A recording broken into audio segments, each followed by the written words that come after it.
Cosorians, I'm Chef Mia and I hope you loaf today's episode. I'm going to be teaching you how to make a meatloaf in the air fryer. Let's get started. Subscribe to become a part of the Cosori community and hit the bell icon so you never miss another episode.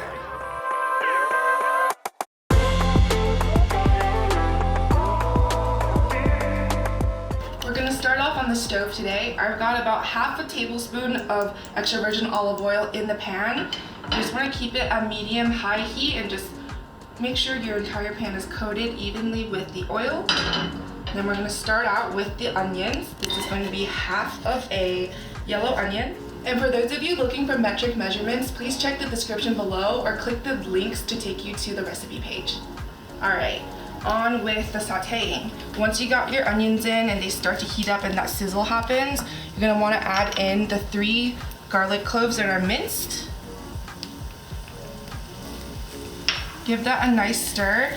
A minute after you add in the garlic, it's gonna start to smell really good. So what we're gonna do now is we're gonna start with the seasonings. You're gonna take 4 teaspoons of kosher salt. It looks like a lot, but this is the seasoning base that's going into the meat as well. 2 teaspoons of ground black pepper, 1 teaspoon of freshly chopped thyme, and then we're gonna give that a good mix. After you've given it a good mix, probably about 2 more minutes, make a well in the center and add in the tomato paste. I like to brown my tomato paste so it gets more caramelization and a better umami flavor. And get all of that in there. This is about 3 tablespoons of tomato paste. And you just want to push it down a little bit, start mixing it with your onions. And you're going to want to saute this and let it brown, come all together. Perfect. So once all that tomato paste is nicely mixed in, you're gonna want to take some Worcestershire sauce. We're going to be using about 4 tablespoons.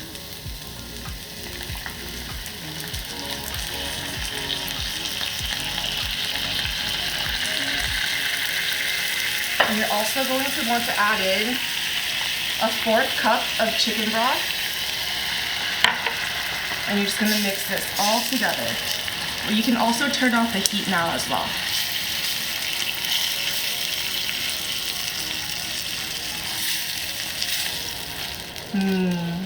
So at this stage, everything is coming together. It's like a delicious tomato sauce.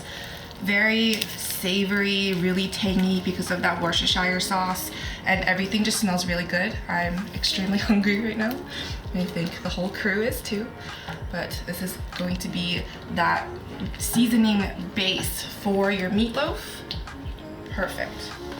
So I'm just gonna scoop everything down into a corner of the pan here, and I'm going to move it up so it's technically off the heat, and we're going to leave that there to cool while we mix the meatloaf together. Now that the onion mixture is cooling, we're going to start by whisking the eggs. You want to let it cool about 5 minutes though before you add it to the egg mixture. So to start, we're just going to whisk the eggs until it's completely mixed together. And this is 2 large eggs. And from that mixture before, we're just going to slowly add it into the eggs. It's still warm, so you don't want to add it all at once if it's still warm, otherwise it will scramble. So for me, and hopefully for you that you're listening to me, you're going to want to let your mixture cool for about 5 minutes before adding it to your eggs. Here we go.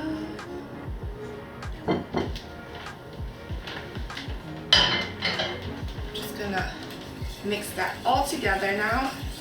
It smells so good.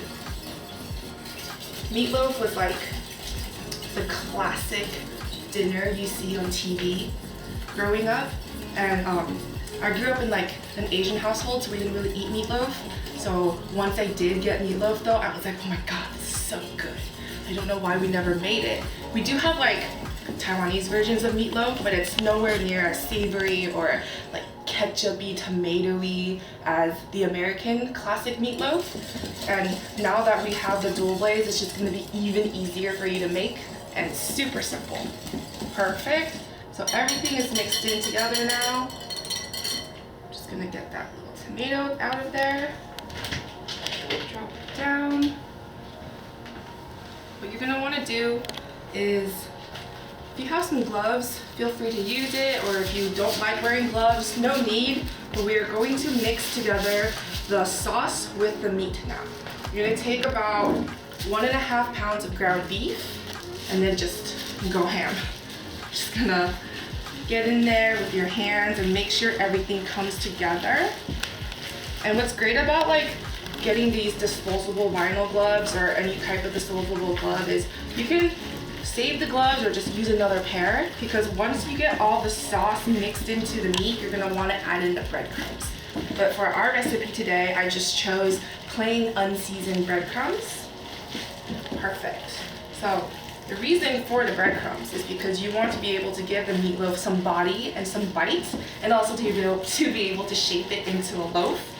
So I'm just gonna casually slip my hands out there. Get rid of one glove, and you're gonna take 1 cup of plain unseasoned breadcrumbs, place it into that mixture, and mix it all together until it becomes a stable, like more Play-Doh-y like texture.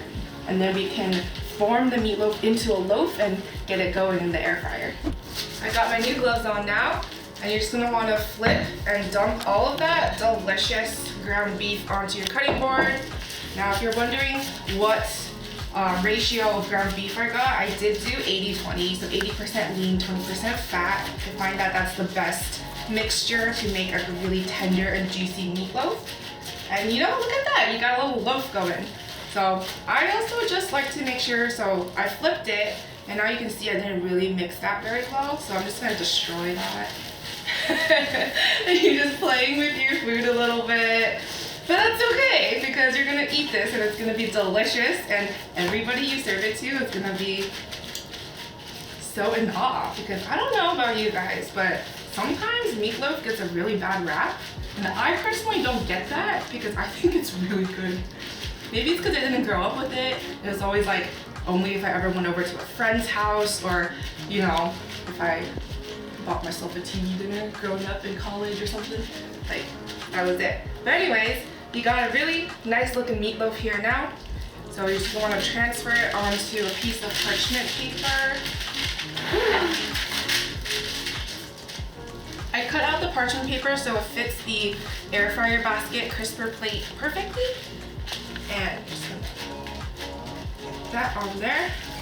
No more gloves necessary. Just gonna bring that basket over.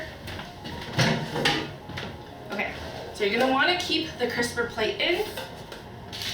And all you do is just use the parchment paper and put it into the crisper plate, like so.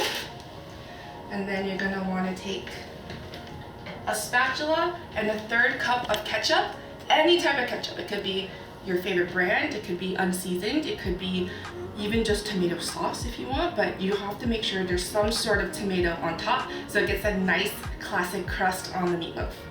So here we go. Pour that right on top. And I like using a spatula because now that it's all on top, it's not even. So you're gonna wanna spread it out so it coats all sides of the meatloaf. And what's great about the dual blades is because of the top and bottom heating, it's gonna be super even as if you're using convection oven. Bake at 335 degrees Fahrenheit for 45 minutes. The meatloaf just finished, and I can't wait for you to see what it looks like. Look at that. It's gorgeous and it's delicious. Just be careful when you set it down because it is hot. I recommend using an oven mitt or a kitchen towel. Now we're just gonna get everything plated for you and jump right into tasting.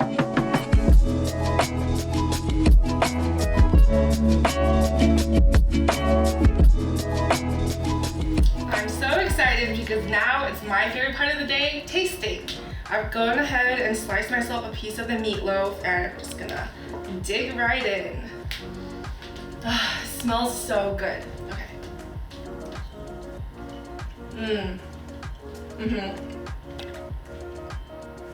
That's so good. Exactly what you want a meatloaf to taste like. The beef is nice, juicy, and tender. It's very soft There's not too much salt. The Worcestershire and the ketchup help bring out the umami and give the beef a more nuanced flavor, so it doesn't just taste like ground beef. And it's always great to pair it with a little bit of mashed potatoes. Thank you so much for watching yet another video, Kosorians. Before we leave, I want to know what your favorite sides to eat with a meatloaf are. Mine personally is meatloaf and also some broccoli. Alright, we'll see you in the next one. Bye!